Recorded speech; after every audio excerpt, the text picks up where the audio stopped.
అందరికీ నమస్కారం. Welcome to special focus. యడ్యూరప్పకు ఒకలా, చంద్రబాబుకి ఒకలా. అలా ఎలా? కర్ణాటక మాజీ ముఖ్యమంత్రి యడ్యూరప్పకి సెక్షన్ 17A వర్తిస్తుంది.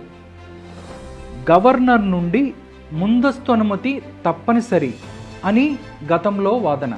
మాజీ ముఖ్యమంత్రి చంద్రబాబుకు అది వర్తించదు అంటూ తాజా వాదన.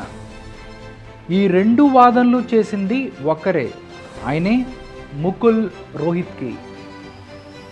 ఒకే తరహా కేసులలో సుప్రీంకోర్టు సీనియర్ న్యాయమూర్తి ముకుల్ రోహిత్గి భిన్న వాదనలు వినిపించటం న్యాయ వర్గాలలో తీవ్ర చర్చకు దారితీసింది. అవినీతి నిరోధక సవరణ చట్టం సెక్షన్ 17A వ్యవహారంలో కర్ణాటక మాజీ ముఖ్యమంత్రి యడ్యూరప్ప విషయంలో ఒక విధంగా, తెలుగుదేశం అధినేత మాజీ ముఖ్యమంత్రి చంద్రబాబు నాయుడు విషయంలో మరో విధంగా వాదనలు వినిపించటంపై న్యాయ నిపుణులు ఆశ్చర్యం వ్యక్తం చేస్తున్నారు. అవినీతి నిరోధక సవరణ చట్టం సెక్షన్ 17A ప్రకారం పబ్లిక్ సర్వెంట్పై అవినీతి ఆరోపణలు వచ్చినప్పుడు కాంపిటెంట్ అథారిటీ నుంచి అనుమతి తీసుకున్నాకే పోలీసులు కేసు నమోదు, దాంతోపాటు దర్యాప్తు చేయాలి.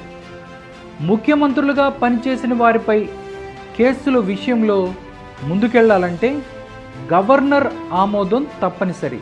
ఓ ప్రాజెక్టుకు అనుమతులు మంజూరు చేసేందుకు తన కుమారుడి ద్వారా కర్ణాటక మాజీ ముఖ్యమంత్రి యడ్యూరప్ప లంచం తీసుకున్నారని, ఆ సొమ్మును ఆయన అనుచరులు షెల్ కంపెనీలకు మళ్లించారని, తిరిగి ఆ సొమ్ము యడ్యూరప్ప కుటుంబానికే చెందిందనే ఆరోపణలతో టీజే అబ్రహం అనే వ్యక్తి లోకాయుక్తలో ఫిర్యాదు చేశారు.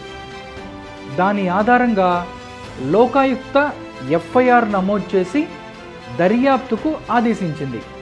అయితే దానిపై విచారణ కొనసాగించడానికి గవర్నర్ ముందస్తు అనుమతి నిరాకరించిన నేపథ్యంలో సెషన్స్ కోర్టు ఆ కేసును కొట్టేసింది. ఆ తీర్పును సవాలు చేస్తూ ప్రైవేటు ఫిర్యాదుదారు హైకోర్టుకు వెళ్లారు. హైకోర్టు యడ్యూరప్పకు వ్యతిరేకంగా ఉత్తర్వులు ఇచ్చింది.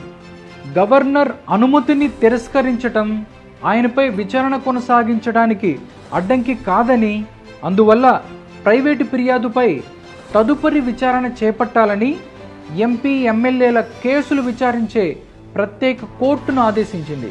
దాంతో ఆ కోర్టు ప్రైవేటు ఫిర్యాదును స్వీకరించి కేసు నమోదు చేయాలని లోకాయుక్త పోలీసులను ఆదేశించింది. ఆ ఉత్తర్వులను సవాలు చేస్తూ యడ్యూరప్ప సుప్రీంకోర్టును ఆశ్రయించారు.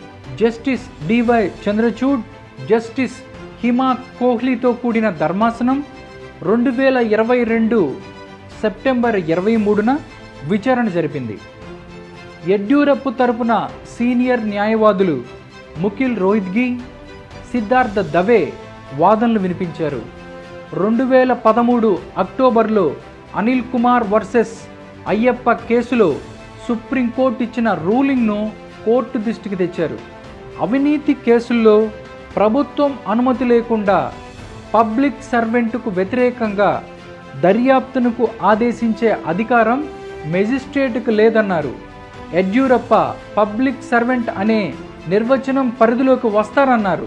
సెక్షన్ 17A నేపథ్యంలో గవర్నర్ నుంచి ముందస్తు అనుమతి తీసుకున్నాకే దర్యాప్తు ప్రారంభించాలన్నారు. ఆయనకు 17A వర్తిస్తుందన్నారు.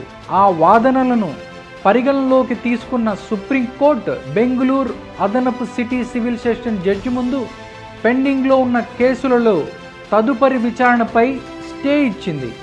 మరోవైపు తనపై నమోదు చేసిన FIR, దాని ఆధారంగా జ్యుడిషియల్ రిమాండ్ను విధిస్తూ అవినీతి నిరోధక శాఖ కోర్టు ఇచ్చిన తీర్పులను కొట్టేయాలని కోరుతూ ఇప్పుడు మాజీ ముఖ్యమంత్రి చంద్రబాబు నాయుడు ఏపీ హైకోర్టులో క్వాష్ పిటిషన్ వేశారు.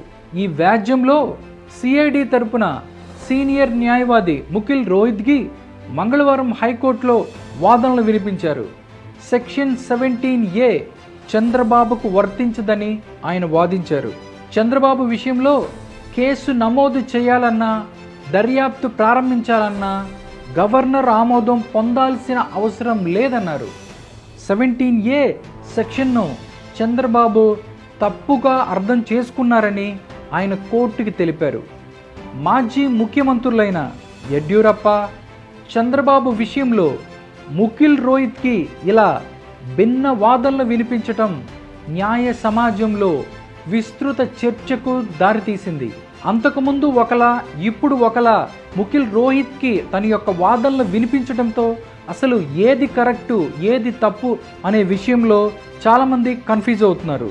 అసలు ఏది కరెక్టు అనేది మనకు తెలియాలంటే, ముకుల్ రోహిత్కి చేసిన ఏ వాదన కరెక్ట్ అనేది మనకు తెలియాలంటే, చంద్రబాబు నాయుడు విషయంలో సుప్రీంకోర్టు తమ యొక్క అంతిమ తీర్పును వెల్లడించే వరకు మనకి ఏ విషయం తెలిసేలా లేదు. ఇది ఇవాల్టి స్పెషల్ ఫోకస్. మరో స్పెషల్ ఫోకస్తో మళ్ళీ మీ ముందుంటాను. అంతవరకు సెలవు. నమస్కారం.